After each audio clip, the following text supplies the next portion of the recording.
Brought to you by L&M, the modern cigarette that lets you get full, exciting flavor through the modern miracle of the pure white miracle tip.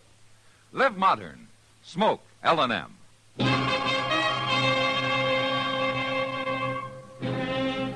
Around Dodge City and in the territory on West, there's just one way to handle the killers and the spoilers, and that's with a U.S. Marshal and the smell of Gunsmoke.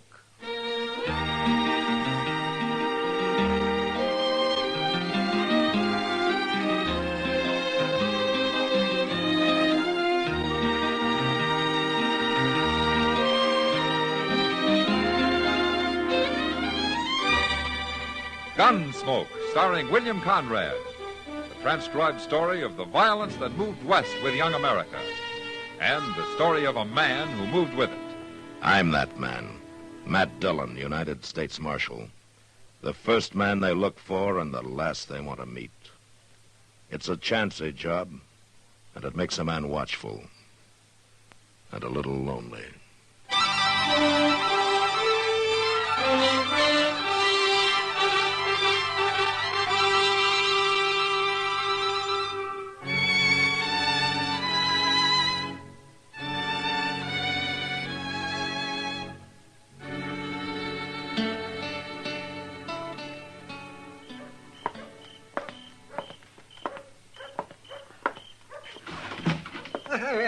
Good evening, Matt. Hello, Doc. I've been waiting for you. I'm all set up. Ah, well, might as well put away that cribbage board. We won't be playing tonight. Oh, why not? You found an easier mark? No, but you're going to hightail it up the street once you hear the news. Yeah? Matt, Belle's back. Belle? Belle who? Belle who? Belle Ainsley, that's who. You got a mighty short memory for a man who used to eat dinner out at her place 2 and 3 times a week. Well, she was a good cook, that's all. Besides, that was 3 years ago. Oh, Matt, you know doggone well you... Why don't you forget it, Doc? Is Jess Kreider with her? No, she's come back alone. Well, that's too bad. Too bad? Why? Just Kreider's no good. That's just why. He was wanted 3 years ago when he left here with her, and he's wanted even more now. Here, take a look at this bulletin from Wichita. Hold up at the Stockman State Bank, wounding 2 bank guards. Santa Fe, 3 counts of highway robbery. Lordsburg, hold up at the Butterfield stage, driver killed. All right, so Jess Kreider's a thieving killer. Everybody knows that. Well, that's why I'd like to see him come back. Mr. Dillon? Yeah, what is it, Chester? Guess who is back, Mr. Dillon? I already know, Chester. Yeah, but that ain't all. Chester, if one more person comes in here and tells me about Belle Ainsley, so help me... You're what, Matt? Belle. She was right outside, I was going to say. Well, come on. Come on, Chester. I'll buy you a beer. Well, Gosh. Well, I'll see you later, Mr. Dillon.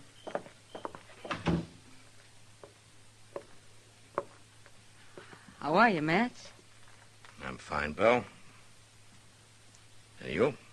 Oh, a little older. Are you visiting, or are you planning on staying?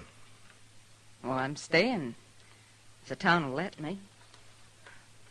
What about Jess Kreider? Where is he, Bill? I don't know. And I don't care. I left him in Durango. I'm through with him, Matt. I see.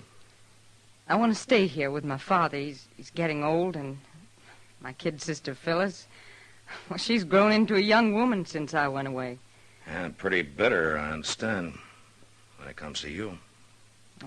She'll get over it. Everybody will, if you'll help me, Matt. Help you?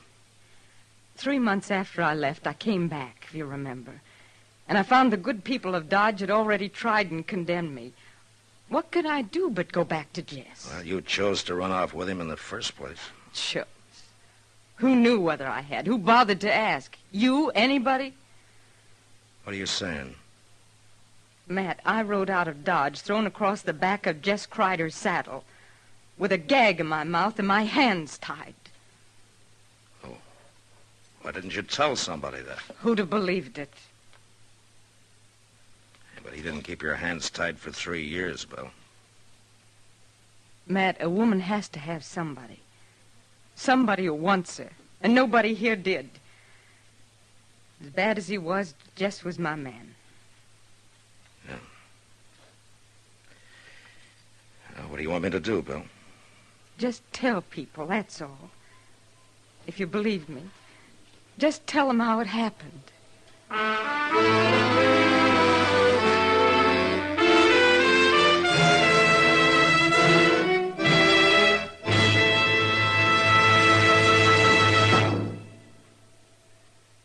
Why don't you live modern? Live modern. Live modern. Change to L&M. Only with L&M can you enjoy the full, exciting flavor of today's finest tobaccos through the modern miracle of the L&M Miracle Tip. Through the pure white Miracle Tip, L&M tastes richer, smokes cleaner, draws easier. No other cigarette, plain or filter, gives you all the flavor you want. The rich, exciting flavor you get only from L&M. So light up, free up, let your taste come alive. Live modern. Smoke L&M. Make today your big red letter day and start to live the modern way. Live modern. Get L&M today.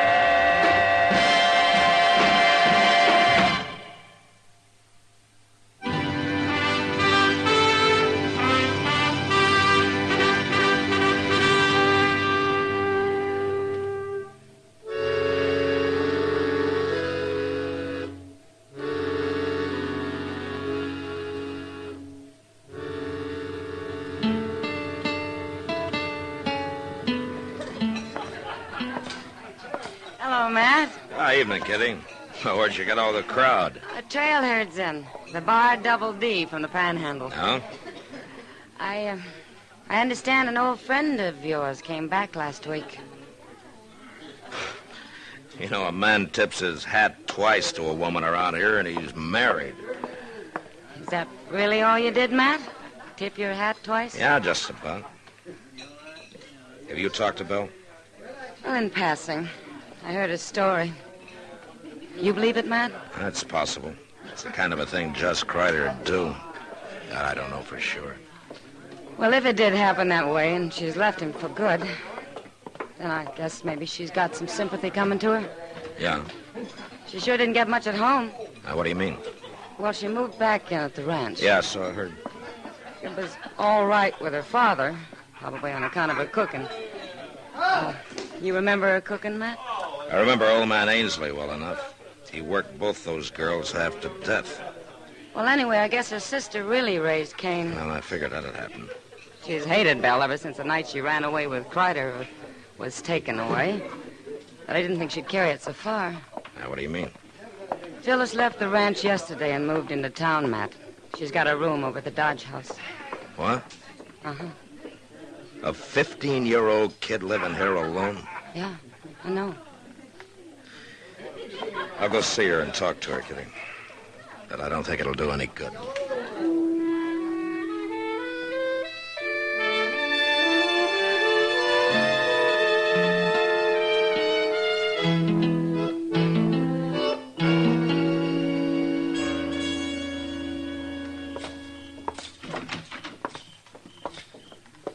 Well, good evening, Marshal. Chester.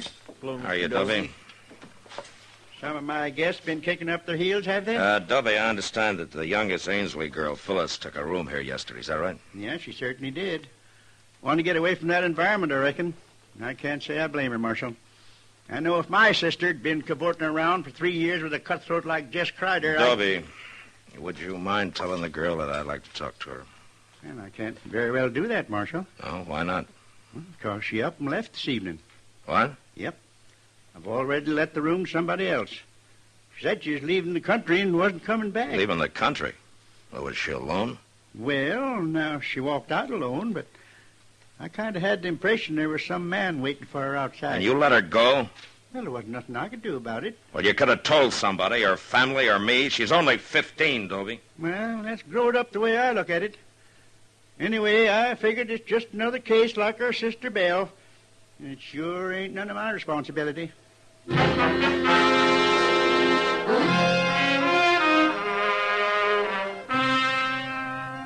Chester and I saddled up and rode out to the Ainsley Ranch, or a homestead it was, actually. A broken back spread with a flinty range and short water. When we got there, we sat and talked with Belle and her father, all polite and formal-like, and nobody saying much of what they meant. Chester kept looking at me funny because I didn't mention young Phyllis, but I'd decided against that 2 minutes after we walked in. And I still hadn't said anything when we left. Belle came out into the yard with us. It was nice of you to ride out, Matt and Chester. Well, Nobody else from town's even been near the place. Now, they're slow people to change, Belle. It takes them a while, I guess. They got to get over feeling kind of awkward around you, I guess. Well, it's not only the outsiders who feel awkward around me. Oh? Well, I guess you wondered where Phyllis was. She's moved out, Matt. She took a room in town. Well, she'll get over it. A girl can be pretty flighty at that age. I suppose so. Well, thanks for coming out. Sure. You ready to ride, Chester? yes, sir. We'll see you again, Belle. I hope so. Good night, Matt. Good night, Chester. Good night. Mr. Dillon, you didn't say one word about Phyllis. Wait a minute, Chester. We're going to ride away from here now, but we're coming back later tonight. What? Didn't you notice how they acted? Old man Ainsley was scared to death, and Belle was jumpy as a young colt. Well, I did notice that, but... Belle didn't come back home alone, Chester. Just Kreider's around somewhere.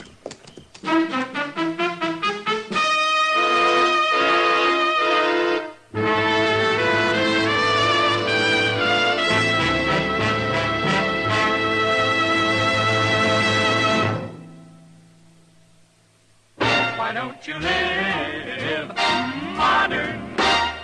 Live modern.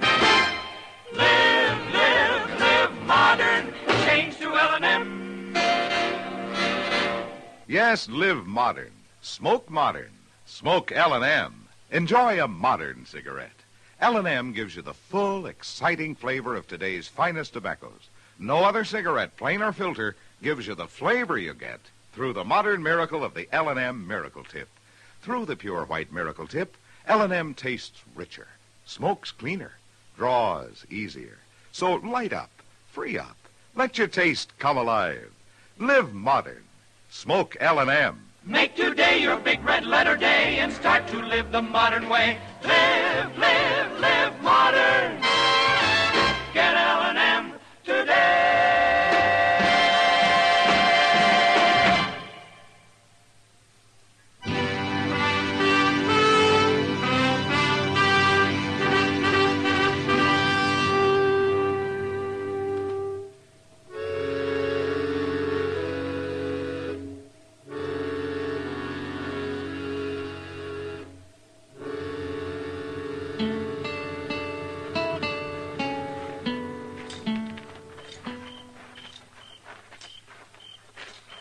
You figure Kreider was right there in the house tonight when we was, Mr. Dillon? No, he couldn't have been, Chester. There's no place for him to hide.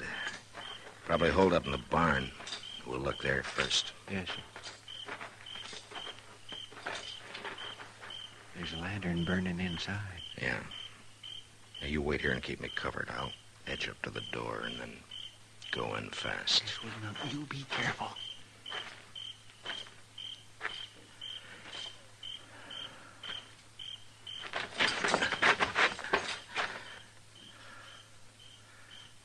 Kreider?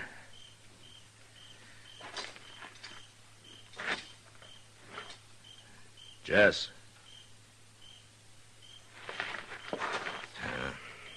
Come on in, Chester. He ain't here? No, but he has been. You see that blanket on that straw there? It's made up for a bed. Well, maybe he's up at the house now. I don't think so. The only horse in here is that old Spavin mare Ainsley uses on the buckboard. Just Kreider'd have the best mount he could lay his hands on. Maybe the two of them got spooked up and made a run for it. Well, maybe, but I don't think so. Get your hands up, Matt. Well, You too, Chester. oh, Jess? Jess? Forget it, Bill. He's too far away by now to hear you. What are you talking about? Well, take a look around. Didn't you have a couple of horses in here? Well, sure we did. Now, don't move. Either one of you. They're gone. Jess! Jess! You might as well save your breath, Bill. He took both saddles and the packs. You know where he went? Well, I can guess. Where? When's the last time you saw him this evening? Just before dark. I brought him out some coffee, and he said he was going to try to sleep. Matt, where'd he go? Tell me. There's not much point in holding a gun on us. Not now. Stay back, Matt. Let's have it, Bill. No. Thanks. well, now, a man can breathe a mite easier without that thing staring him in the face. What's happened to Jess? Tell me. What do you care? You've left him, haven't you? You said you had. Oh, I only came and told you that so you wouldn't get suspicious. Jess caught a bullet in that holdup at Elko. It was bothering him some, and we had to find a place to stay for a while. So you brought him home to the family, huh? And in less than a week, your kid's sister ran away from home. She didn't run away. I sent her into town. And why? What's the difference why? Because Jess was bothering her, is that it? What are you saying? He's always been known for it, Bill. Was that the reason? All right, that was a reason. She's my sister, Matt. And she's only 15. And Jess is your man, huh? Isn't that what you told me when you came to my office? Sure, that's what I told you, but never mind that now. I want to know what's happened to Jess. The same thing that happened to Phyllis, I guess. She checked out of the Dodge house this evening, Bill. She said she was leaving the country for good. What? A man was waiting for her outside. And Jess Kreider left here with 2 horses. Get him, Matt. Go after him and get him. You know where he might be. Of course I know. I know everything about him. I've had 3 years to learn, haven't I? All right, then where is he? He'll only ride at night. He'll stop at sunup. There's an abandoned shack about a mile west of where Little Deer Creek runs into the Arkansas. Yeah, I know the place. Well, that's where he'll be. We've used it before. We stopped there on our way in. All right, Bill. That business about your hands being tied, being thrown across the back of Kreider's saddle. That part was true, Matt. All right, Bill. Come on, Chester, let's ride.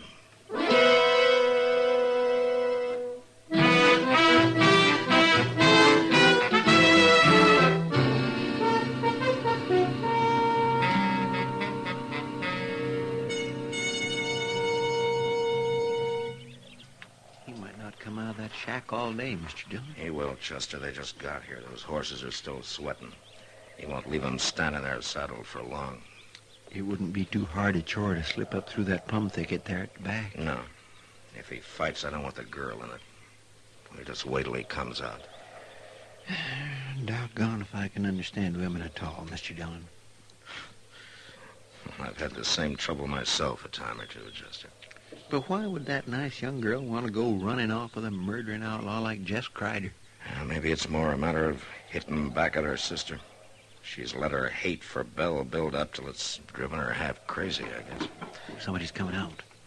It's him. Yeah. Easy now. We'll just let him get clear of the cabin. You stay down now. All right, hold it, Kreider. You're under arrest. He's going for his gun. Have it your way.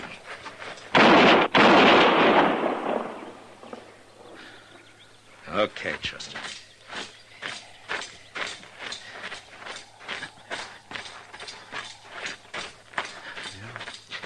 It looks like maybe he got out of hanging. Yeah. You killed him!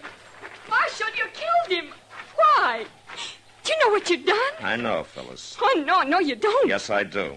I've kept you from making an even bigger fool of yourself than you already have. Oh, what are you saying? I love him. We were going to be married. Well, we were. Phyllis, you better go home and talk to Belle about that. Oh, Bill, I'll never say a word to her again as long as I live. Now, you listen to me, Phyllis. You got to get rid of that hate of yours. If you don't, it's going to ruin your life for good. Now, you go home and you talk to Belle and you listen to what she's got to say before you judge her. No, I won't go back. Yes, you will. I can't. Not now. Nobody will ever know about this, Phyllis. I promise you. Jess Kreider was alone when I found him. Now, there's your horse. And he's still saddled. I can't.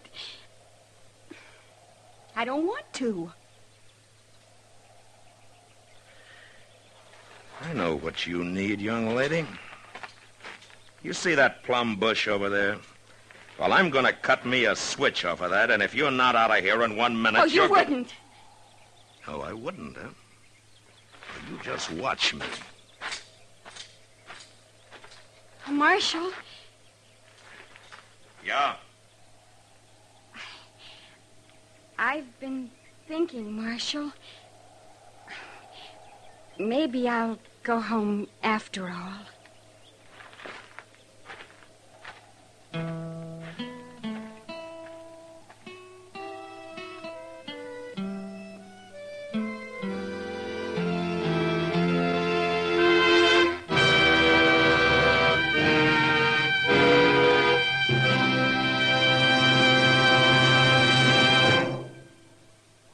In a moment, our star, William Conrad. Learn more now, earn more later. That's a motto CBS Radio wishes every college student would paste inside his or her wallet. A lot of those collegiate wallets are a good deal fatter than usual these days, thanks to summertime jobs. And as a result, quite a few young men and women are finding themselves tempted to forget about school this fall and keep on with that job. This isn't such a smart idea as it may seem. It's a plain and simple fact that dropouts from college are less likely to find and keep better-paying jobs. Quit school before you've finished, and you're not only cutting down on your chances for a really good job, you're also throwing away thousands of dollars of possible future income. Finish college, get all the education possible, and your lifetime income is many thousands of dollars higher. America needs well-educated young men and women, and the rewards are sure. So if you're wavering now that school's about to open, don't decide against your future. Go back. And remember, learn more now, earn more later. And now, William Conrad. You know, when men on the frontier were able to prove up some good land, they were usually content. But next week, after building a prosperous ranch, two lifelong friends nearly lose everything, even their lives, because of some side meat and hominy grits. And that was the West. Gunsmoke. Produced and directed by Norman MacDonald, stars William Conrad as Matt Dillon, U.S. Marshal. The script was specially written for Gunsmoke by Les Crutchfield, with editorial supervision by John Meston. The music was composed and conducted by Rex Corey. Sound patterns by Ray Kemper and Bill James. Featured in the cast were Virginia Christine, Ralph Moody, and Sammy Hill. Parley Bear is Chester, Howard McNear is Doc, and Georgia Ellis is Kitty. Join us again next week for another specially transcribed story on Gunsmoke.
Around Dodge City and in the territory on West, there's just one way to handle the killers and the spoilers, and that's with a U.S. Marshal and the smell of gun smoke.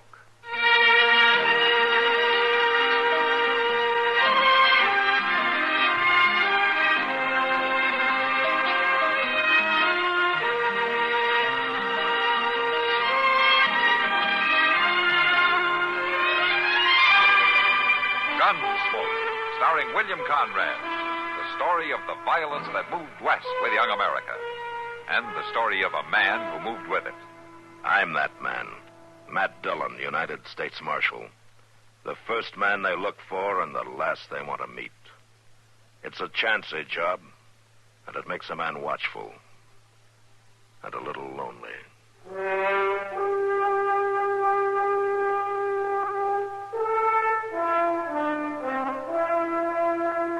Sunday is the one day of the week a man can get up at noon and sit around with his boots off without anybody hollering at him about it. So, of course, this Sunday, Chester and I were in the saddle at dawn and on a wild goose chase upriver. It was on the way back that we chanced into a cottonwood grove about 5 miles from town. There, 2 raggedy young men with rifles stood behind a lean, long-bearded old patriarch with pale, jumpy eyes. He held a heavy leather strap in his hand and was rhythmically laying it onto the bloody, naked back of a young cowboy they'd strung up by the wrists. Well, that rotten old devil. All right, hold it there.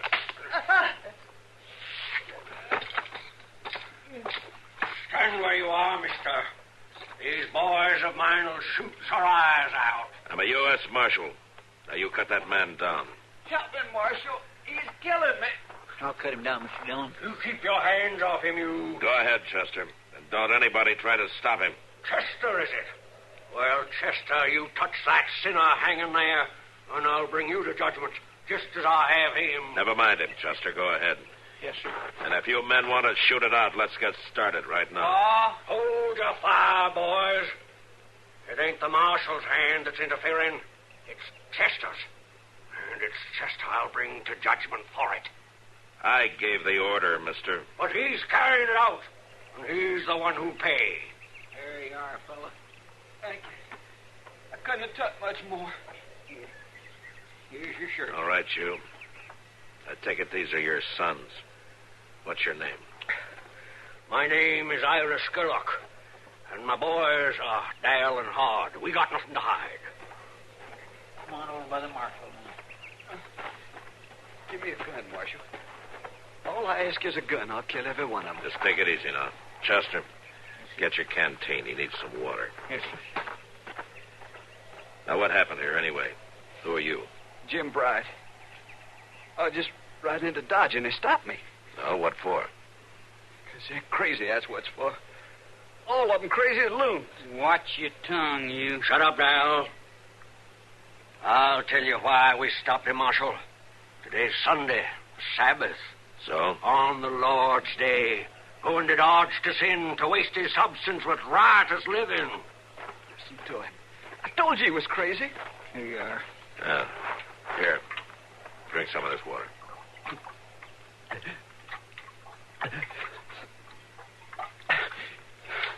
Thank you. Now, what happened? They come at me with them rifles, and they drive me off my horse. And then they held trial. Now, I ain't lying. They held trial. That old devil Skirlock was the judge, and them boys of his was like jurors. They even took a vote. It was crazy. Out of thine own mouth, I judge thee. You see what I mean, Marshal? All right, Bright, get your horse. We'll see you in Dodge. Okay, Marshal. I can make it. Skirlock, what are you, a preacher of some kind? I'm a man who's been through fire and through water. A man who has renounced the devil and all his works. Pa ain't a preacher. He don't like sinning, that's all. He's powerful strong again it. Well, so am I. And I say it's a sin to take an innocent man and whip him. I tried to save him, Marshal. He needed a hard lesson. Skirlock, I'd throw you in jail if I thought it'd do any good, but I do promise you this. If I hear any more of your saving sinners, you're gonna rot in jail anyway. That goes for the 3 of you. You got no right to talk like that. No right at all. No right. He's a U.S. Marshal, ain't he? It's his job to keep the peace, ain't it? A scarecrow with a garden of cucumbers keepeth nothing. Why, you crazy old fool. Take it easy, Chester. You, Chester, you've interfered with the work of the Lord. It was your hand, and you shall be judged. I promise it. He means it, too. Paul's gonna fetch you up for fire, Chester.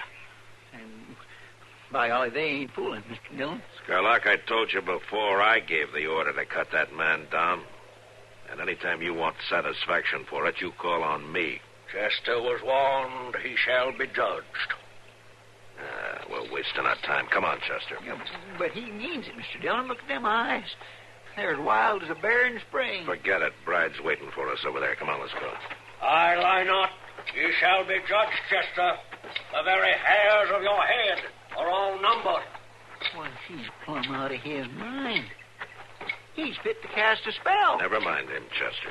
Well, that's all right for you to say, Mr. Dillon, but it's me he's mad at. You think you can make it, Bride? Yes, sir. All right, let's mount up.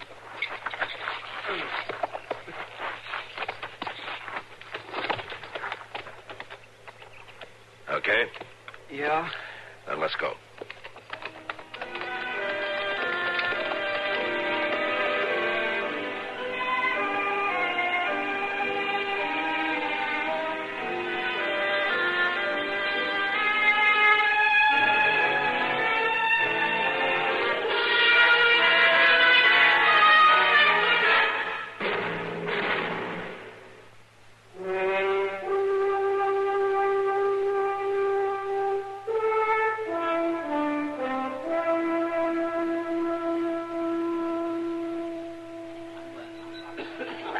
Darndest story I ever heard, Matt. It was last Sunday, you say? Yeah, that's right, Kitty. Chester's still shaking on his boots. I can't say I blame him. That old man sounds like a lunatic. I think maybe he is. How's the cowboy they beat up? Oh, he's all right. Doc fixed him up fine. I still think you should have arrested the old man. Yeah, he's too drunk on his own juice for any cure I know, Kitty. Well, maybe you're right. What are you looking at? At the bar there. Huh? Standing alone. Oh, that raggedy hillbilly with the rifle? You know who that is? That's Dal, Kitty, one of old Skirlock's sons. Oh, taking a drink. Well, wait till the old man hears about this. He has. Huh? That's him coming in the door there. Uh-oh, this'll be fun.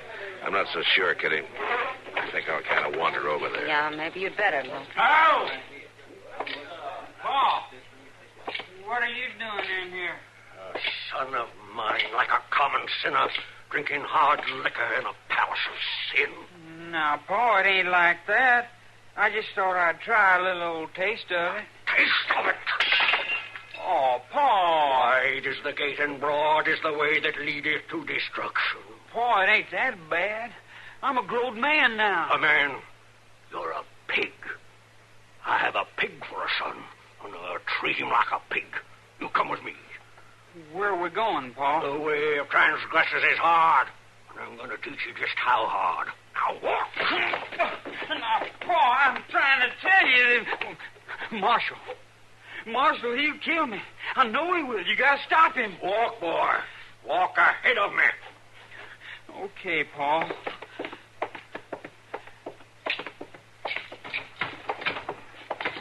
Now, you set that rifle down there, boy.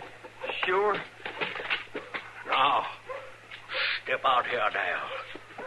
Step out here into the street. Now, you're going to get it, boy. Paul, I didn't mean nothing. I never took a drink before in my life. You got no right to kill me for that. He that spareth the rod hateth his son. Step over here, Dale.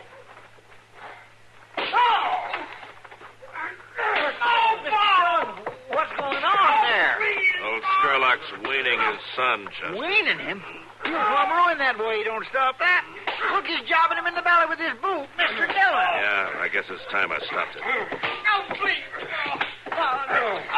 That's enough, Skirlock. You'll kill your boy. You keep on like that. Stop it, I said.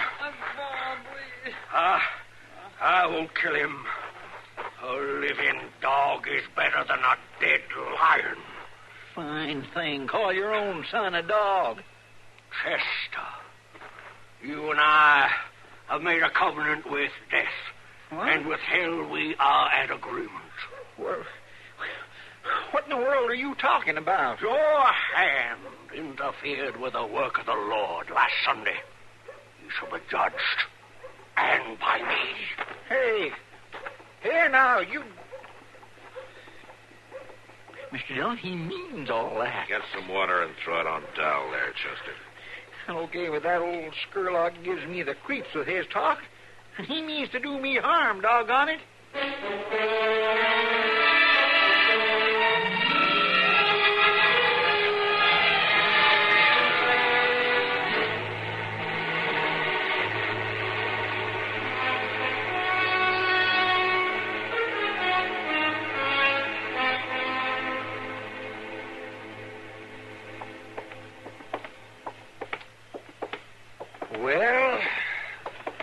Well, what? Well, those 2 beers sure didn't loosen your tongue much tonight. Man's got to do his thinking sometime, Doc. Thinking? About what? Women or money, Chester? What? All this thinking that you've got to do now, which is it about? Women or money? Oh, you won't never understand nothing, Doc. Nothing at all. Yeah. Well, now, wait a minute. You're wrong about that. There's one thing I always understand. What's that? When it's bedtime. Well, yeah, you're right. Think I'll turn in, too, Doc. Yeah, and quit worrying, Chester. Never does a man a bit of good to worry. Maybe you're right. Anyway, thank you for the beer. Thank me? Did I pay for the beer? Oh, yes, Chester. Well, good night, Chester. Good night, Doc.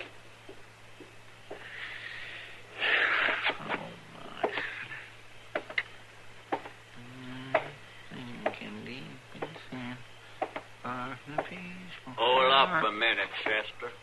What? There's 2 rifles in your back, so don't get skittish. Oh, look here, we ain't... Irish Skirlock's boys. That's right, Chester. Oh, what are you doing here? I mean, what do you want of me? Paul's out in camp, waiting. For me?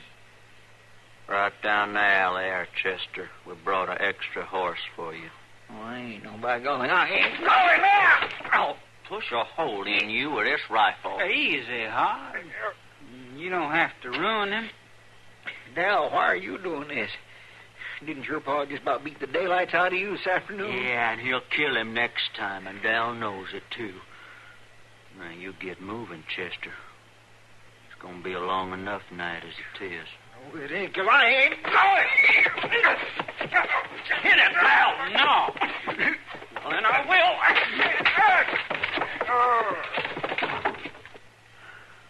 You didn't have to kill him. I just tapped him. But you wait till I tell Pa about you, Dal. You do, I'll put a bullet in your mouth, Hart. I swear I will. We'll see about that later. Right now, let's drag him down this alley before somebody comes by. And listen, you better help, too, Dal. Well, all right.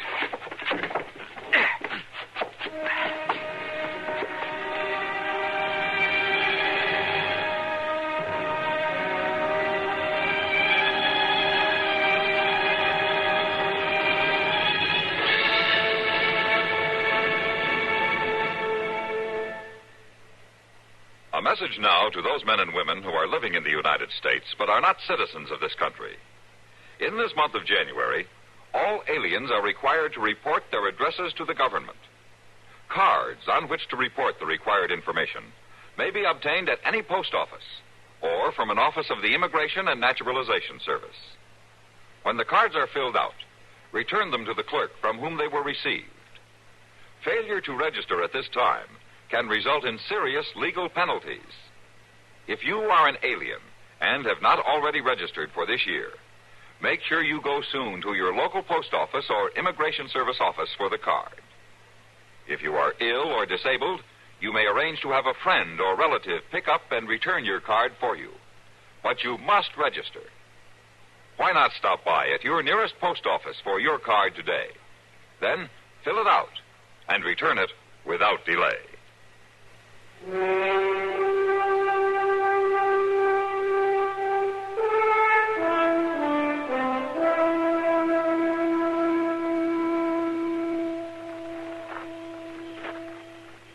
the sinner will rise. You heard him. Get on your feet, Chester. Doggone you. You bust my head in with your rifle. You bring me way out here in the middle of the night, tie me up like a hog on market day. Then you want me to stand up to listen to all this crazy talk. Shut up and get on your feet. I'll get you good for this someday, Hod. Silence! Chester, you've heard the evidence. You interfered with the work of the Lord. It was your hand that allowed the sinner to escape his punishment. So you shall be punished in his stead. They who have sown the wind shall reap the whirlwind. Trial's over. I shall now pronounce judgment. Now, just a doggone minute, Skirlock. I never heard nothing so loony. What right have you got anyway to think you can bring a man out here and try him for anything? Especially anything as wild, crazy as this. Chester, I'm going to have to fetch you another crack on the head. You don't shut up. After judgment is pronounced, we'll take a vote. A vote? What are you voting for? Rain? I warned you.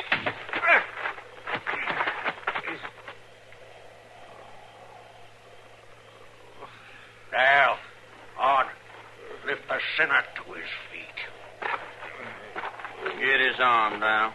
I got him.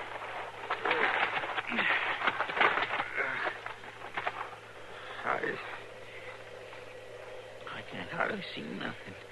Chester, with your right hand you interfered in the Lord's work. Therefore, I pronounce that your right hand you shall lose. What?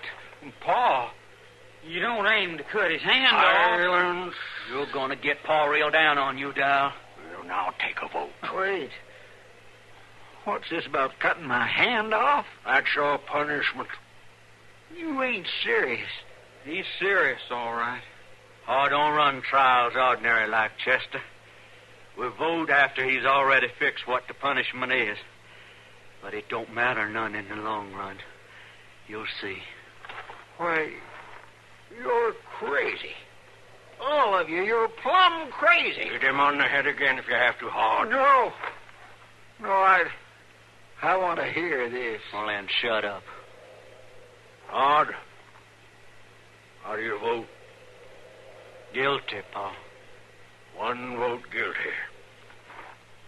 Dal? Dal, I want your vote. It's too mean, Paul. It's just too doggone mean. Dal, you gone loco. Dal. Now, Paul. Dal, I found you drinking hard liquor in a saloon today. My own son standing among men whose God is their bellies, feeding like a common sinner on the pomps and vanities of this wicked world. Now, Paul, we done had that out. Tonight you turn against me like a viper. There's something gone rotten in you, boy. Ye are fallen from grace. No, Paul.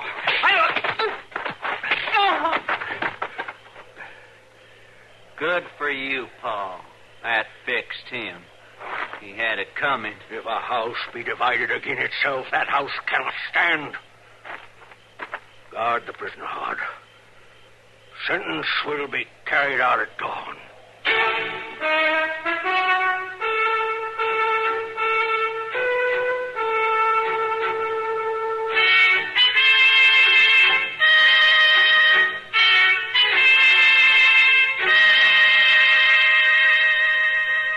Looky over there, Chester. Dawn's finally coming.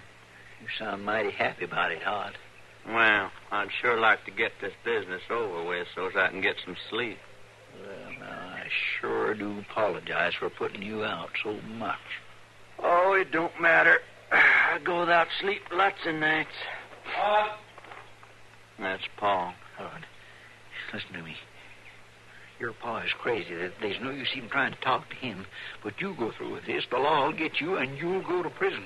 Now, you got sense enough to know that. I'll shove a piece of blanket in your mouth so you don't quit talking, Chester. Oh, why don't you answer me? I was fixing to. What's the axe for, Pa? If thy right hand offend thee. Axe? You ain't really going to chop my hand off, are you? I come as terrible as an army with banners. If you can't do it, this just don't make sense. Keep quiet, Chester. Odd. Where's Dal? I don't know, Pa. He's not here with you. No. He come to a while after you whopped him. Got up and wandered off somewhere. I ain't seen him since. That's over 2 hours ago. Well, we don't need him, Pa. I got Chester so tied up one man can hold him easy. Then free his right arm. Lay it on that log. Okay.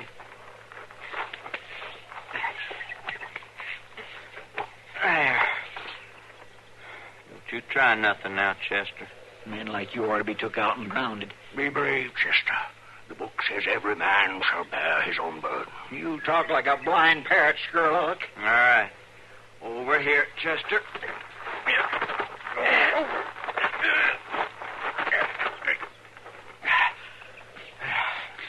You stretch your arm across this log here. Let me go.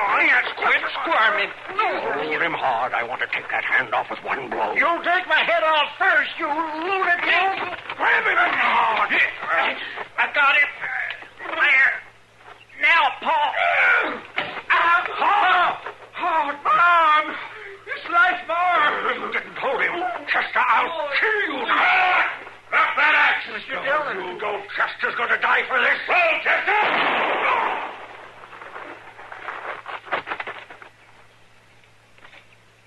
You got him, Mr. Dillon. You got... Oh, Dal.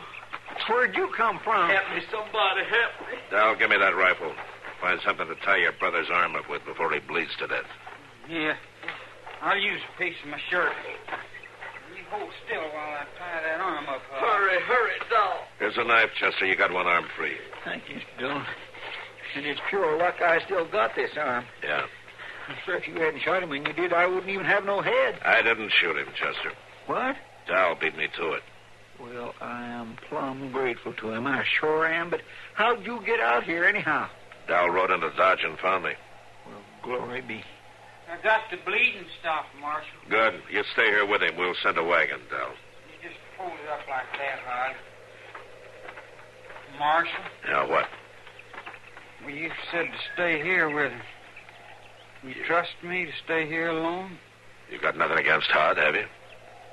No, it ain't that. Well, what then?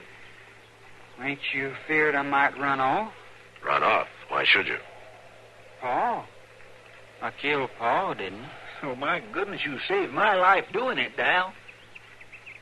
Oh, Paul. I guess he wasn't real bright. He meant to do right, but just got sort of lost somewheres. You know, Dal, your pa was always quoting the Bible. But here's something he never understood. What doth the Lord require of thee but to do justly and to love mercy and to walk humbly with thy God?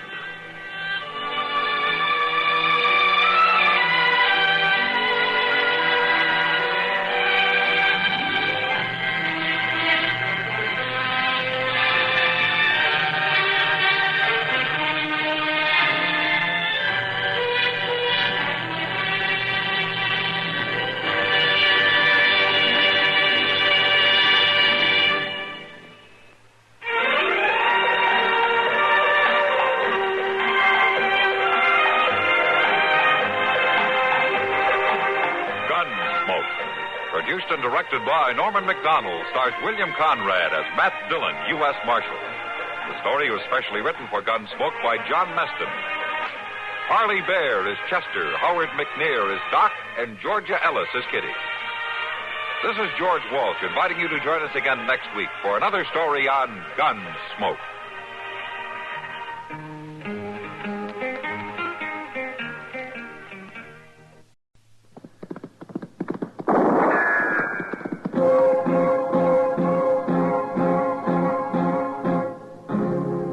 Gunsmoke.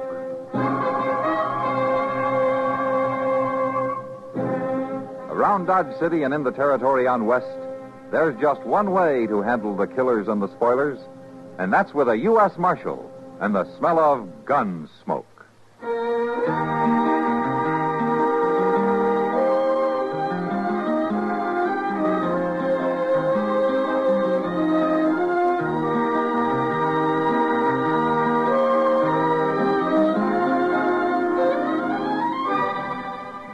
Gunsmoke, starring William Conrad. The story of the violence that moved west with young America. And the story of a man who moved with it. I'm that man. Matt Dillon, United States Marshal. The first man they look for and the last they want to meet. It's a chancy job, and it makes a man watchful. And a little lonely.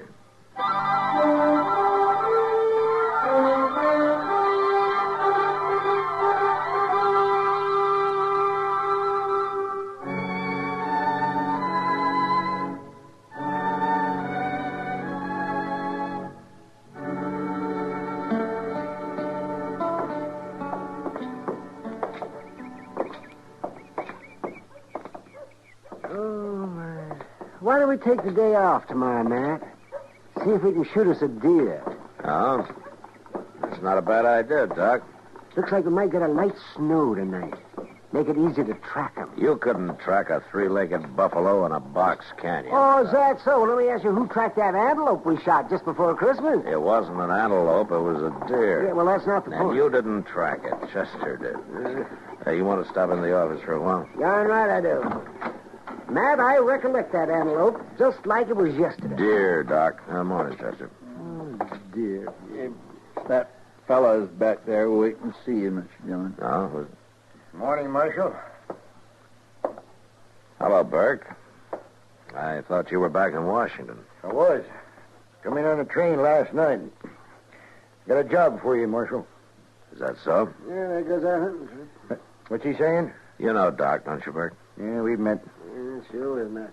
I've been warning him for years about that blasted temper. You just mind your own business. Hey, look at him right now. You see veins swelling up in his neck, face getting red as a beet. So help me Just talk at him, Doc. Keep on like that, Bert Krager. One of these days I'll make a coroner's fee off of you.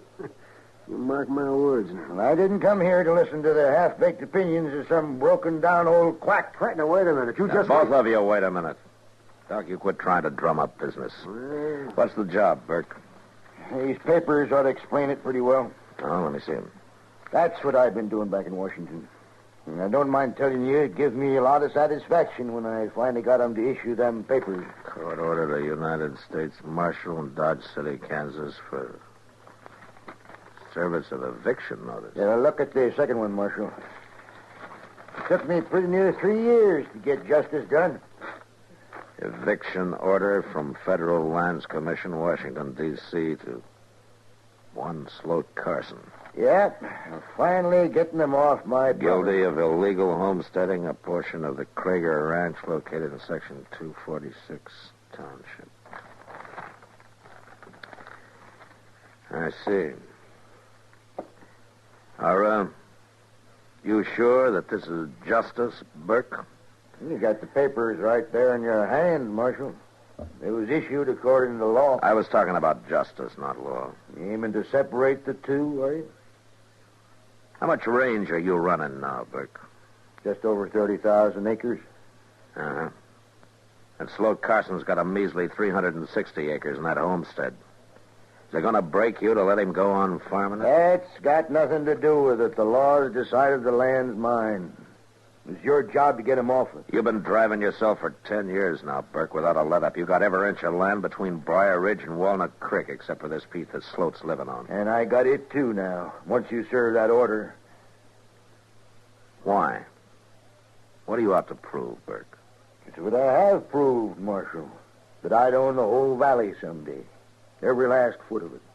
And with Sloat Carson out, I do own it. I gone along all these years keeping the old name Blue Sage Valley. But now that I own it complete, I'm changing that name, Marshal. It's the Krager Ranch now. From here on out. Yeah, from here on out won't be very long if you up and bust a blood vessel. So my son's named Krager, too, I'll remind you. Burke. Sloat's put a lot of work into that place of his. You sure you won't think it over? You got them papers, Marshal. And it's your duty to serve. All right, I'll serve him. I got no choice. And I bid you all good day.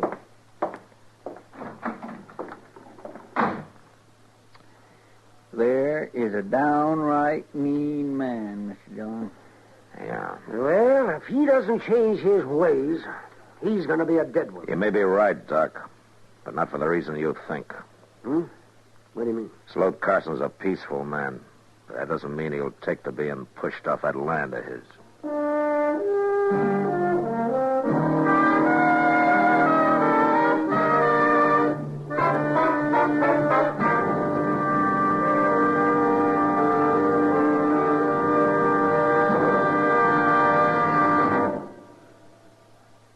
Hello, this is Marvin Miller with another page from your American Heritage scrapbook.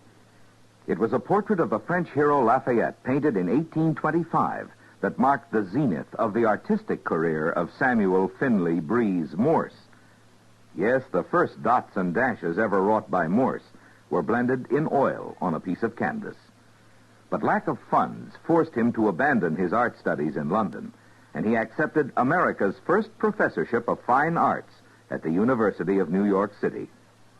While at the university, he lived in the Tower Garret, and it was there that he experimented with wires and batteries, hoping for an inventive success that would free him financially so he could contribute to the arts of America.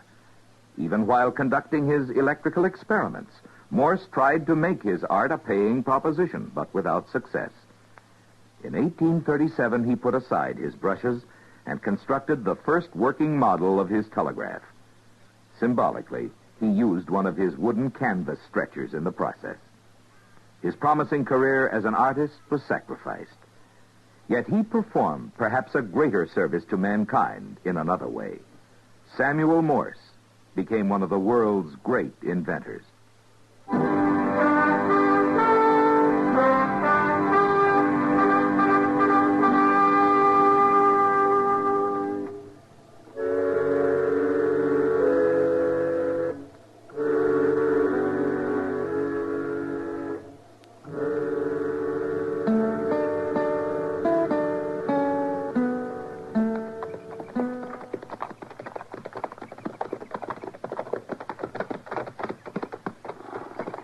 Well, there's no smoke coming out of the chimney, Mr. Dillon. Reckon maybe he ain't to home. He's probably working out in the barn. Let's ride over there.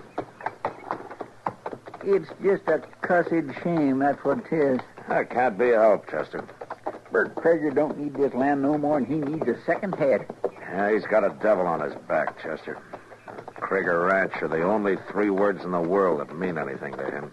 Well, it's a mighty poor reason for putting a man off land he's proved up. Well, Marshal, Chester. How are you, Sloat? Mighty good to see both of you. Yeah, been up this way for quite a spell. Ah, man gets caught up in things, Sloat. First he knows, all his time's been taken. That's a fact, all right. Come on up to the house. I'll set the coffee on. Oh. How you making out? Oh, tolerable. Crop wasn't too bad last year. Good. Next year, though. The next year's going to be my best one yet. Oh? That there North 80, you know, I had to let it lay fallow the last 2 years for lack of time. But by golly, I got in there last fall, plowed the whole darn thing before the snows hit. Sloat, I had to work 18 hours a day to do it. But now it'll be in shape to plant right when the thaws come. Catch the melt off in the spring rains and gonna Sloat, plant I want it in Kaffir, Marshal. That's the best feed crop in the world. It's been too dang much for seed, maybe, but in the long run, that'll pay out. Here, Marshal, you're almighty serious for some cause or other. Well, there's reason for it, Sloat. This isn't just a neighborly call I'm making. Bert Krager just got back from Washington yesterday. That's so. I guess you know what he was doing. Oh, same thing he's been trying to do for 3-4 years now. Steal my land away from me. Yeah. Well, he's finally done it. What? I got an eviction notice with me and an order from the Land Commission to serve it on you. I don't believe it.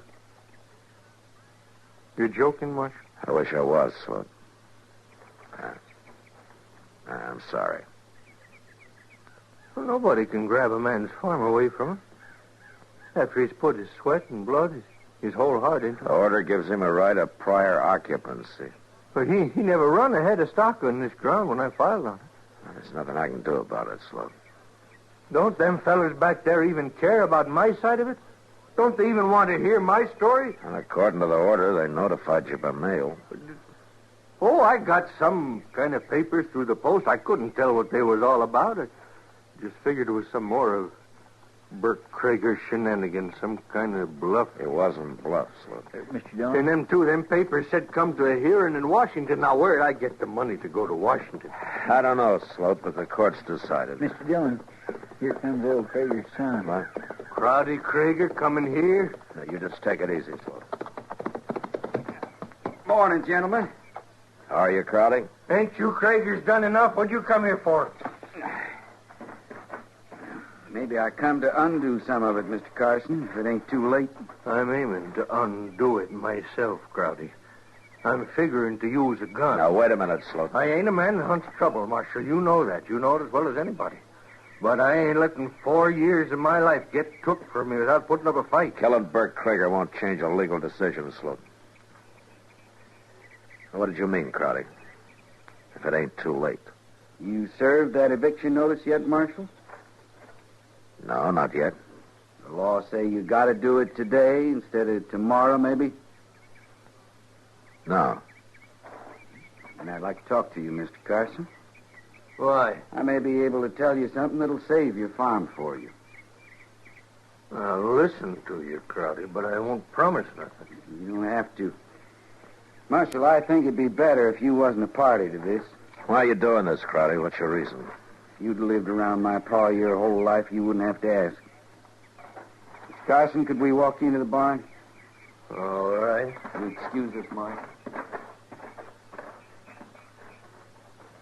Well, looks like there won't be any bloodshed after all, Mr. Dillon. I don't know, Chester. I wouldn't count on it.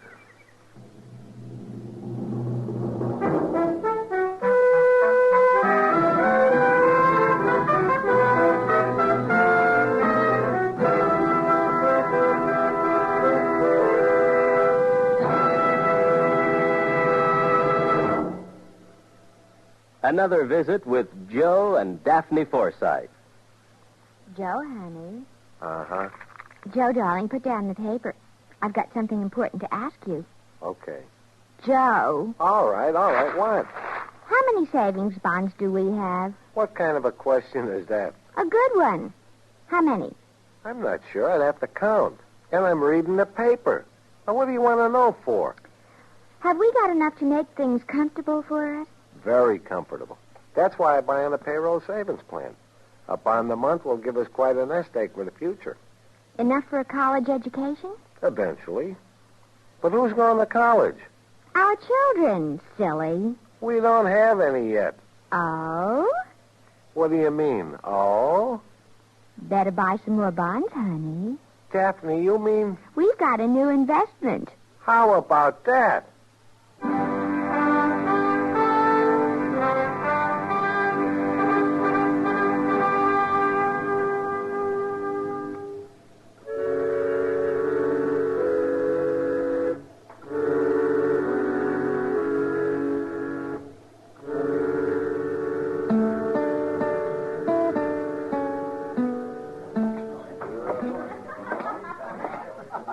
Evening, Doc. Oh, Matt, well, when'd you get back? This afternoon. How come you're still sober? Oh, well, now, that's one distinction I hold, Matt. I may not be the best doctor in the West, but I'm the soberest. Well, then maybe if you took to drinking a little bit, you Oh, could... doggone it. You never did give a man credit for anything, did you? I guess I'm in a bad mood, Doc. Yeah. Evict Sloat Carson, did you? No, not yet. No? Why not? Well, let's say tomorrow's soon enough, huh? It's too soon, if you ask me. Have a beer. No, thanks. I was just looking around. Have you seen Kitty? Well, she was here a while ago, but she went to bed. Said she had a headache. Oh? She didn't have a headache, though. I know Kitty. She just wanted to get out of here for one night. Well, I can't blame her much. Girl like Kitty ought to be married, Matt. Settle down, having children. Why don't you talk to her about it, Doc? I will. Yes, sir. By golly, I will. You should have studied for the ministry. You know, I thought about that, but the pay's bad. Now, there's a real Christian. I wouldn't talk if I were you, Matt Dillon. But at least I don't go around telling people how to live their lives. Well, don't you? You know what I mean. Yeah, I won't admit it. You know what you need, Doc? Oh, yes. You need some old woman to rail at, a nice fat wife to take it out. Oh, no, you don't. You don't turn it on me like that. You know, there's Widow Liffey's got that house at the edge of town, you know. I've seen how she stares at you when you drive by. You might do yourself some good there, Doc. Oh, I'm not saying a word. I hear she's a good cook, too. Yeah, the only woman cook the railroad ever had. Till they found out she was a woman. Well, it took them 6 months. You got to admire her for that. Oh, sure, I admire her for that. Well, all right, if you're going to be stubborn about I'll blow my brains out when the day comes that I got to take a woman that crops her hair and wears men's boots and men's hats. All she needs is a beard and a rifle, and she'd make a good buffalo hunter. it. Female charm sure wasted on you, Doc. Hers is. Mr. Dillon. Oh, yeah, what is it, Chester? Well, I figured I'd better bring these over to you right away. Judge Bent stopped by the jail and we... Hello, Doc. Yeah, Chester. What's this about Judge Ben? Well, he left these here papers, and I thought you'd ought to know about them. Yeah, let me see. U.S. Marshal Matt Dillon, injunction against service of eviction order number... Order in U.S. District Court enjoining one Burke Krieger from attempting to assume possession of land parcel known as Section 246. Plaintiff, Sloat Carson. Yeah, looks like Sloat's kindly outfoxed old Krager, Mr. Dillon. Yeah, sure does. With young Crowley's help. Well, Judge Bent says the land commission's only got jurisdiction in case nobody don't take it to court. He says Sloat could keep this dragging on for years. Well, Chester, it looks like we ride out tomorrow and serve papers on Burke Krieger instead of Sloat. There'll be trouble, sure. Yeah, it probably will.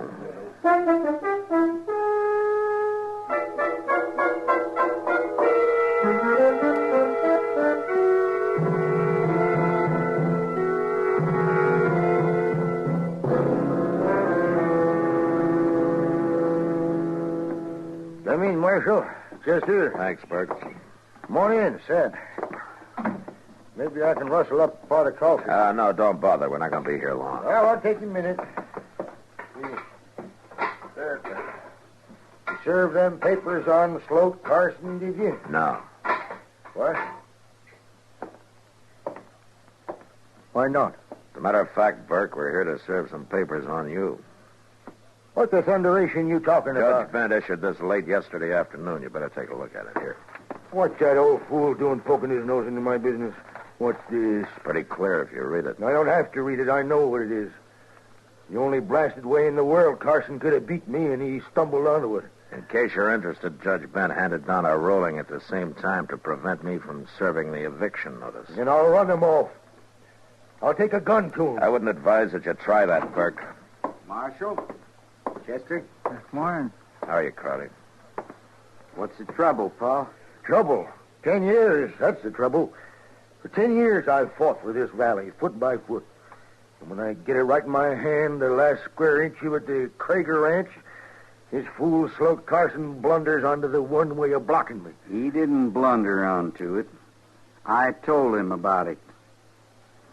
You what? I told him about that loophole in the Land Commission's order. You mentioned it one time, you remember?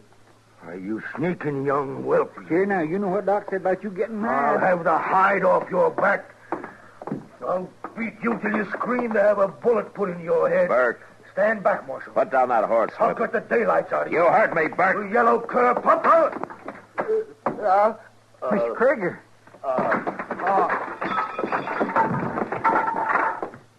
Oh, what's wrong? Here, wait a minute, Crowley. Let me have a look at him. What happened to him? We got to get Doc out here right away. It's no use, Crowley. He's dead. Dead?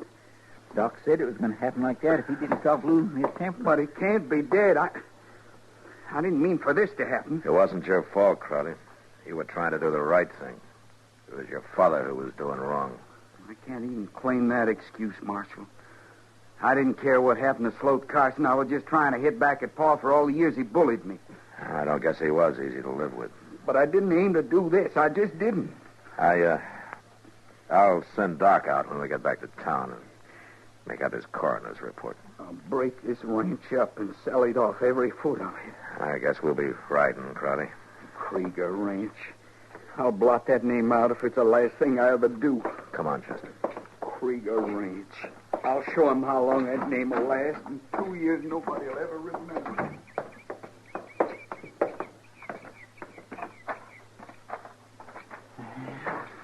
A man sure don't live long after he's dead. Well, I guess that depends on how a man lived his life, Chester.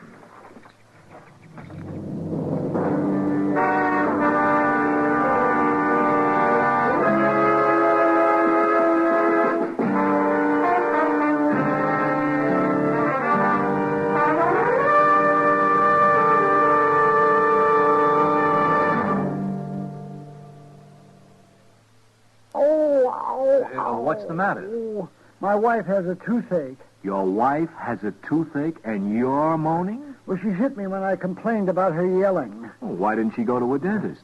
Outside the United States, dental care is available for dependents at all uniformed services facilities on a space-available basis.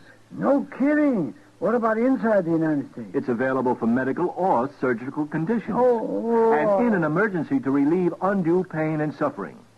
How are they on a broken jaw? For more on Medicare, get the pamphlet Dependents, Medical Care Program. Gunsmoke. Produced and directed by Norman McDonald, stars William Conrad as Matt Dillon, U.S. Marshal. The music was composed and conducted by Rex Corey. Sound patterns were composed by Ray Kemper and Bill James. Featured in the cast were Parley Bear as Chester, Howard McNeil.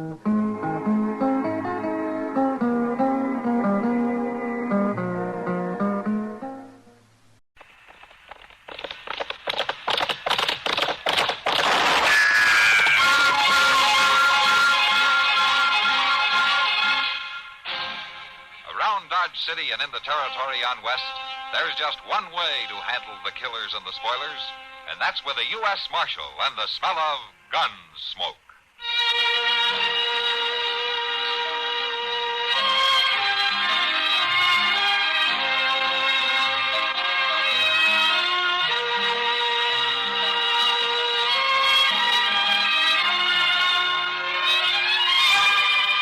Gunsmoke, starring William Conrad. The story of the violence that moved west with young America. And the story of a man who moved with it. I'm that man. Matt Dillon, United States Marshal. The first man they look for and the last they want to meet. It's a chancy job, and it makes a man watchful. And a little lonely.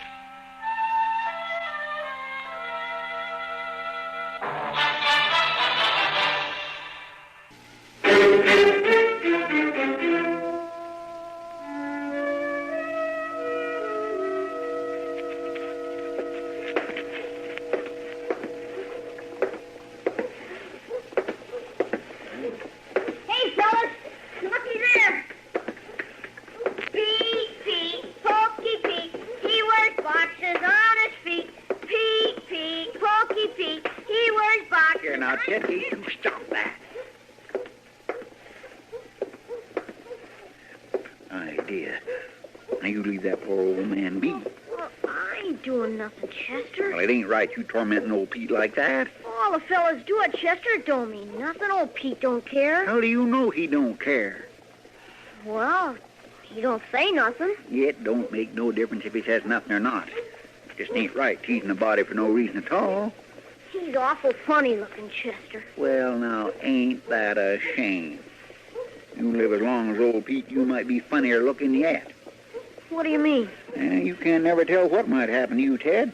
You might just grow another ear or another nose or something like that.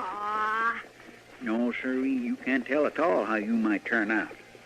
I'd be mighty careful before I poked any fun, mighty careful. Well, I guess maybe. Here, pull this one. I'll see if it's strong enough. All right. Hey, that's a fishing pole, ain't it? That's a fishing pole. Of course it's a fishing pole. Ted, if you spent more time down at the river instead of tagging along after old Pete, you wouldn't ask fool questions like that. Hold it steady now. Let me see. Yeah, I guess that'll do all right. You going fishing now, Chester? Well, say, now that sounds like a good idea. Got a special place to go? Boy, I got me a place where them catfish is so big you can hear them meowing before you even reach the river. I'd like to see that, Chester. Well, it's a sight to see, Ted. A sight to see. Yeah,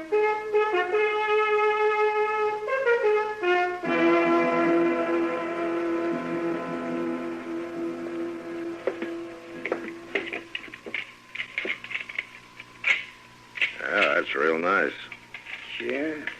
That's just what you need, Matt. Another gun. What do you mean, Doc? Why, your office is full of them now. Well, now, this is a new model, Doc. I wanted the Marshal to look it over for me before I ordered any number of them. It's a centerfire repeater. Centerfire. Yeah, whatever that means. Well, if it works right, it means something mighty good, Doc, as far as rifles are concerned. I'll tell you that. Well, they say it works all right, Marshal. And they're making it in 3 sizes, a 15-shot rifle, a 12-shot carbine, and a half-size 6-shot. It's a new kind of gun, Doc. If folks would put as much time in on inventing things to cure people with as they do inventing things to kill them with, it would... Hello, Pete. I'll be right with you, Pete. Oh, no, go ahead, Jonas. You wait on him, huh? Yeah. I'd try to take care of him right away when he comes in. He don't come in very often. Sure, go ahead. Take your time. Yeah. All right, now, Pete, what can I do for you this month?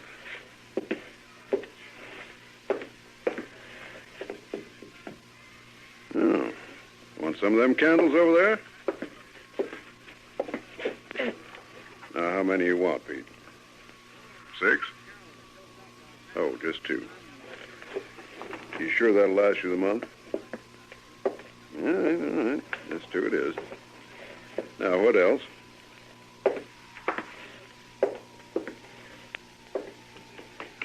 Beans. All righty. Now, I'll tell you what I'll do. I'll start pouring them out. You let me know when to stop, huh? You just raise your hand, Pete, when I poured out enough. That's fine. Now, what else you need? Lamp wicks? Lamp chimney? Oh, coal oil. Well, sure. Jonas, we're going to go. I want to catch Jim Buck before he takes the stage out. I'll be back to see the gun later, huh? Why, sure, Marshal, any old time. So long, Janet. Thank you. All right, now, Pete, what else?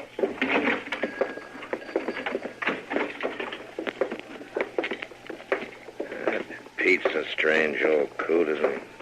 How long has he been around here, anyway? Who, Pete? Oh, heavens, Matt, I don't know. I doubt if anybody does. He's been coming into town once a month. Ever since I've been here, and probably long before that. Why doesn't he talk, Doc? You know what ails him? No, I don't, Matt. He's never asked for any help. He's never been anywhere near my office. I wonder he's so patient with all the tormenting that he takes. Oh, he's always been gentle with the youngsters. Sometimes he can get riled with grown-ups, though. And talking of getting riled, Chester said he was going to bring a package up from the depot for me. Where is he, anyway? Chester is taking a day off. A day off? What's Chester need with a day off? Well, he told me he wanted to take a friend fishing. Fishing? Oh, well, I better go down to the depot and get it myself. And I'll see you later, man.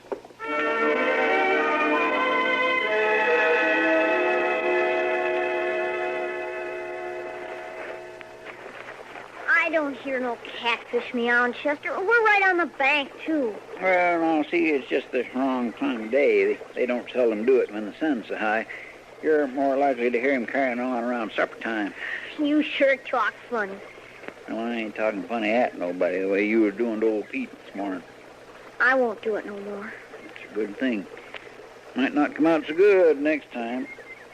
How's that? Well, because old Pete might just turn around and snap you right in two. That's how's that. He don't do Mind your line. It's heading with that snag downstream. Watch it. That's better.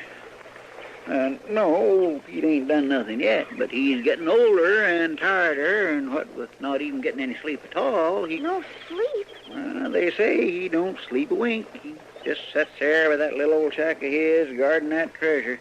Here, do you want some more bread and cheese? Ugh, she smells kind of funny. Well, it is pretty stout, but That just signifies it's good. Eat all you want. It's good for you. What kind of treasure does old Pete have? Oh, he got a little old dab of treasure buried out there. They say he towed it clean up the Mississippi off on a pirate ship. You ever seen it, Chester? Well, no, I ain't never seen it exactly, but he uses gold money when he comes to town. He sure has to get it from somewhere. Pirate gold. That's what it is, piece of 8. Piece of what? I'd sure like to see some pieces of 8. Well, now, I ain't so sure that it's pirate gold. I might just take me a run out there and see. Now, that ain't likely to be a very good idea. Sit still, Ted. If you fell in that river, the catfish would have to help you. Where are you going? I gotta get back, Chester. I got something to do. Well, now, don't you get lost getting home. Boys, they sure don't grow up like they used to. It's just hard to tell what the world's coming to.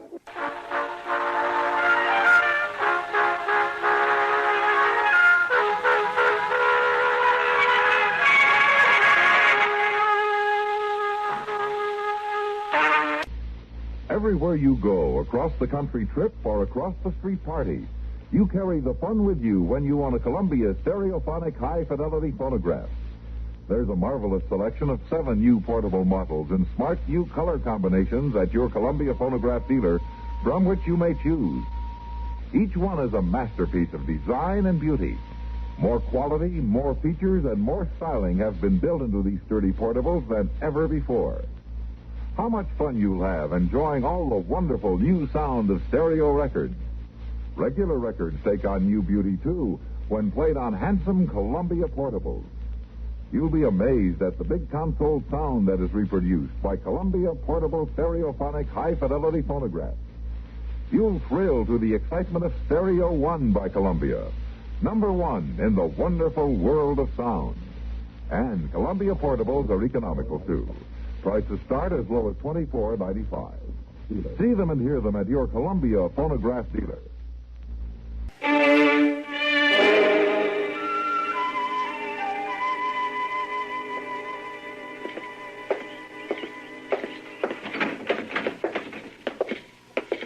Oh, Matt, you couldn't hold out, huh? You win, Kitty. It's too hot to sit in that office waiting for something to happen. Well, sit down. Yeah, thanks. Sam, bring us some beer, will you, please? Sure, Kitty. Oh, it is hot. I'm surprised at you, Matt. It's usually Chester who complains about the heat. Well, he'd be complaining. He just isn't here. Well, you know, I feel kind of sorry for Chester, running your errands in all this heat. Kitty, Chester is not running my errands. He's fishing. Oh. Here's a beer. Ah, thanks, sir. That's good. Yeah, I can just see him now, sitting out there with his feet in the water someplace fishing. Oh, I'm sorry to hear that, too. Oh, why? Well, he usually comes in with a string of smelly catfish and presents him to me, and I never know how to refuse him. I don't know how to get rid of him, either. Hello, Pete. Poor old fella. This is his regular visit to the bar.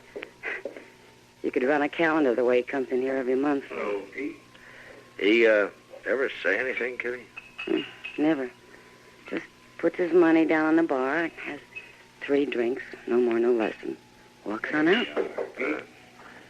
He keeps to himself pretty much, doesn't he? Mm-hmm. I wish everybody who steps up to that bar would be as quiet. Yeah. Those two are just coming in to hear you. Whiskey, bring the bottle. Bring it up here. Hey, little lady, come on up here and have a drink with us. Come on, have a drink. No, thanks, boys. Not right now. You come up here, and I'll tell you what I'll do. I'll pay for all the glasses I bought. Oh, looks like I better go up there and settle it. Looks like we both better go, Kitty. Now, that's better. Oh, so you come with her, mister, all right? I'll buy it for you, too. No, thank you. Move right in here. Come on, come on. Give him room, Reese. Well, it ain't me, Mort. It's that big galoot. Well, move him down. Go on, old man. Move along. And don't bother Pete, boys. We got room. Go on, old man. Move. Now, boys. Ain't you here good? Ain't me. Can't you hear good? Now, look here. Body ought to get a civil answer. All right. That's enough pushing. He thinks he's too good to talk to me. I'll fix him.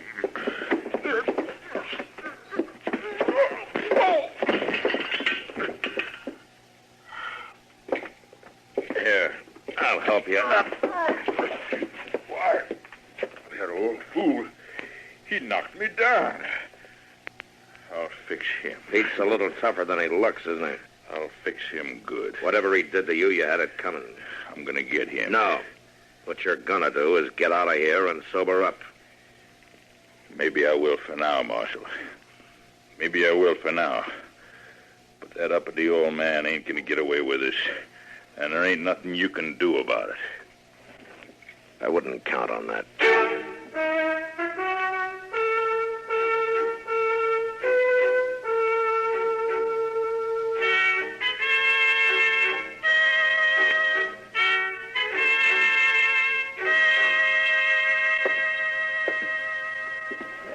All right, Mr. Dillon, all right. If you don't want these fish, I'll just take them right on over and give them to Miss Kitty. I don't think I'd do that if I were you, Chester. Why not? Well, she hasn't gotten over that last batch yet. Why, it's been a good week since I give Miss Kitty them last fish. She ought to be more than ready for this nice new mess. I don't think she is. Well, I swear, I just don't know what use for a fellow putting in all that time fishing if nobody ain't going to appreciate it. Oh, hello, Miss Gage. Hello, Addie. Come in. Matt, I'm afraid I need your help. Oh, sure, Addie. Sit down and tell me about it. Get her a chair, will you, Chester? Yes, sir. Here you are. Thank you, Chester. All right, Addie, what's the trouble? It's my boy, Ted. Why, he's a nice young'un. He couldn't be in no trouble. Never mind, Chester. What about Ted? Well, he isn't home. Wasn't home all day and didn't come home to supper. That's not like him, Matt. I'm afraid for him. Oh, no, Addie, boys his age get to feeling pretty big. Sometimes they just forget to come home right on time. Not Ted. Ever since his pa died, he's taken great stock in doing the evening chores for me. He wouldn't just run off. Oh, shucks, Miss Gage, he's bound to be all right. I seen him this afternoon looking just as fine. You saw him?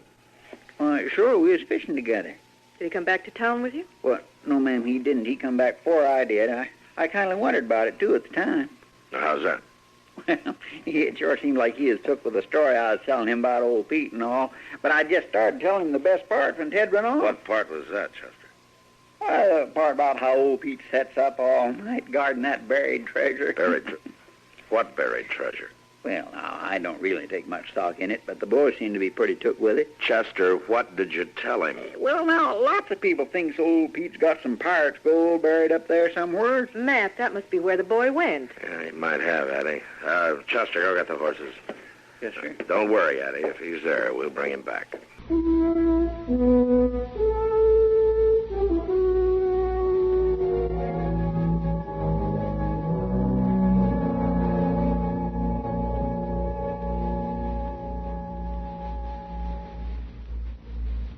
The way CBS Radio's Andy Griffith put it recently, my wife and I have picked out a dandy place for our vacation. It has accommodations for children, it includes hi-fi and air conditioning, and it's a veritable mecca for the tired breadwinner. As a matter of fact, it's got all the comforts of home. You know why? It is home. Well, that's a sample of the offbeat Griffith humor that's winning him new fans every weeknight here on CBS Radio. His approach, according to one observer of the current comedy scene, is a 1959 version of the late Will Rogers. The genial drawl is there, and there's the same twinkling sense of fun. You're sure to like what you hear when Andy Griffith takes to the air right here at this spot on your dial. Along with Andy Griffith, you'll enjoy hearing all those sparkling comedy time features. The Amos and Andy Music Hall, Burns and Allen, and Bob and Ray. They're yours for the laughing, weeknights on CBS Radio.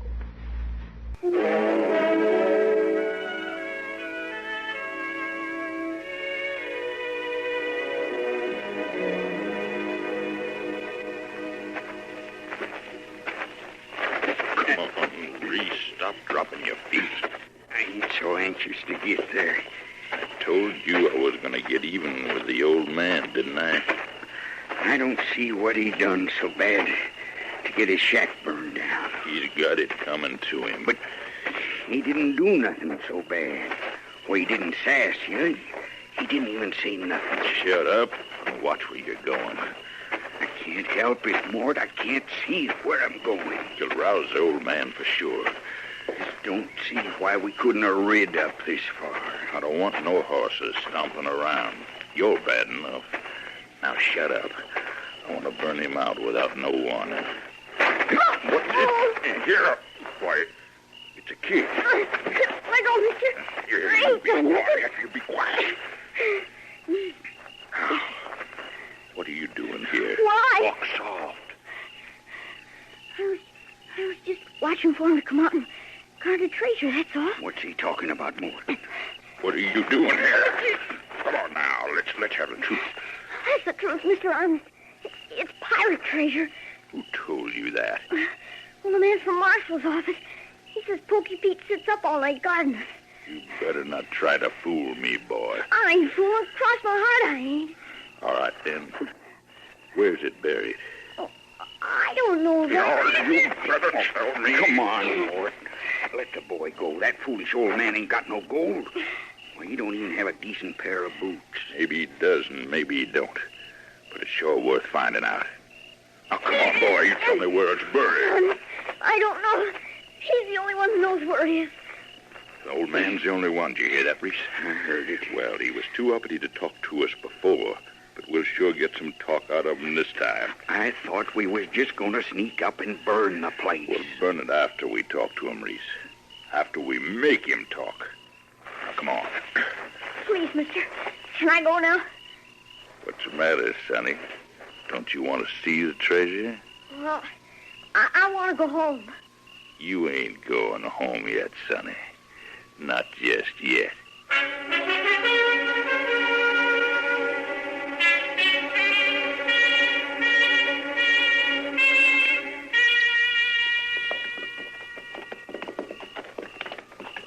Mr. Dillon? Yeah, Chester.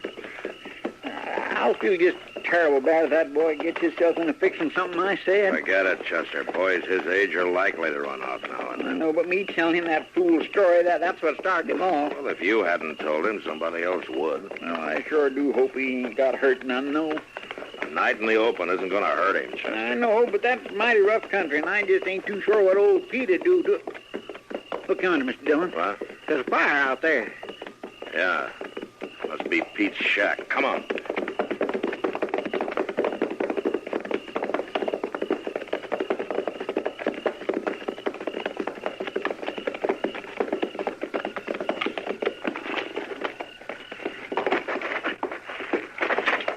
Look around, see if anyone's around here.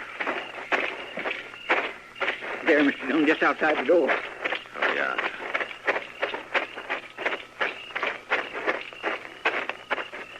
It's Pete.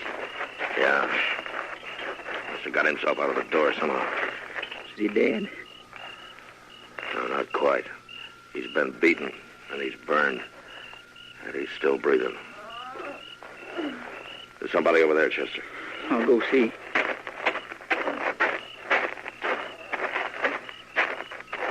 Oh, my gracious.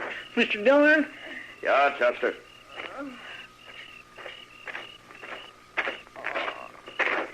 It's Ted. I found Ted. He's been hurt, too. Looks like he's coming out of it. Honest, I don't see nothing.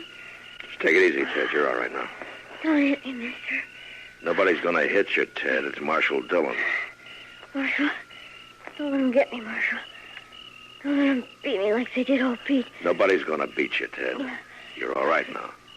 I kept asking him and beating him and asking him and beating him. Asking him what, Ted? Where that treasure was. Oh, my gracious. He wouldn't tell him nothing. No matter what they did. Yeah. I bet they'll never find the treasure, Marshal. That's right, Ted. They'll never find it. All right, come on, Chester. Let's get them both to dock.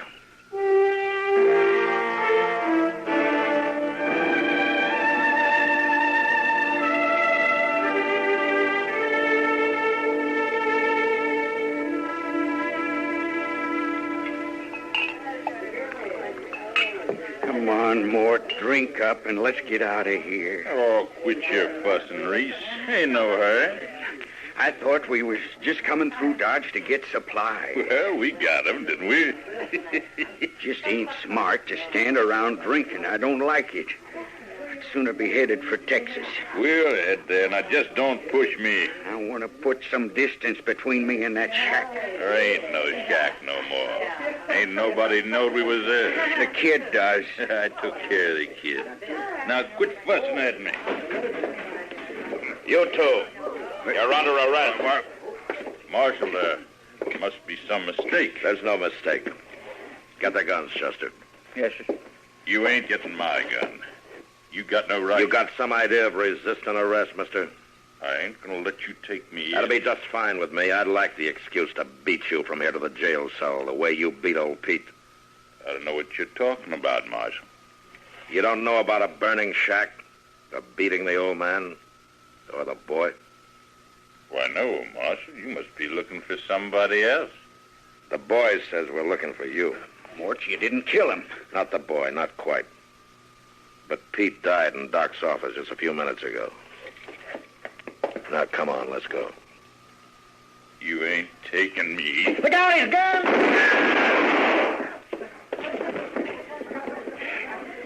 You got him, Mr. Dillon? Yeah. Bring the other one along. Now, wait a minute. Now, that wasn't my idea. You did your share. It wasn't my fault. I didn't mean no harm. It was the old man's fault. How do you figure that? What? If he hadn't have been so uppity about talking, we wouldn't have beat him so bad. You wouldn't have killed him. Well, sure not. We wouldn't have killed him. All he had to do was tell us where the treasure was hid. It was his fault. He couldn't tell you. There was no treasure. Well, then why didn't he say so, the old fool? I'll tell you why he didn't say so. He couldn't talk. He had no tongue. It had been cut out. No tongue? Yeah. Doc discovered it when he examined him. Must have been the Indians who did it years ago. Well, then it's still his fault. He could have let on. Oh, Pete was too proud to let on for sympathy from the likes of you. He didn't ask for sympathy from anybody. But you can't blame shut me. Up. Come on, Chester, let's get him out of here.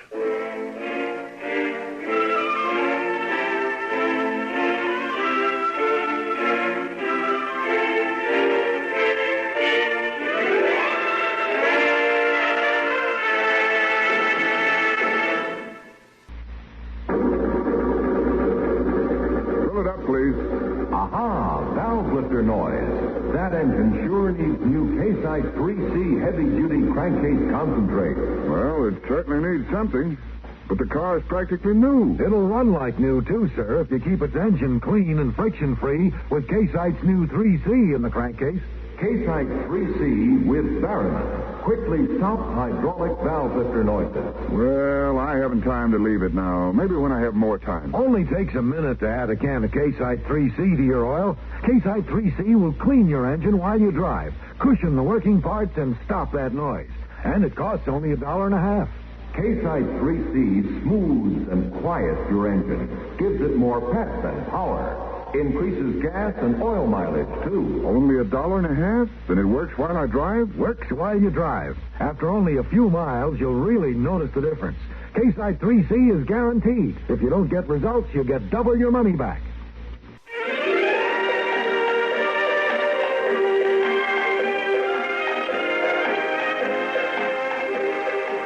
Gunsmoke. Produced and directed in Hollywood by Norman McDonald, stars William Conrad as Matt Dillon, U.S. Marshal. The story was specially written for Gunsmoke by Marion Clark, with editorial supervision by John Meston. Featured in the cast were Richard Beals, Barney Phillips, Gene Bates, Vic Perrin, and Bart Robinson. Farley Bear is Chester, Howard McNear is Doc, and Georgia Ellis is Kitty. This is George Walsh inviting you to join us again next week when CBS Radio presents another story on Gunsmoke.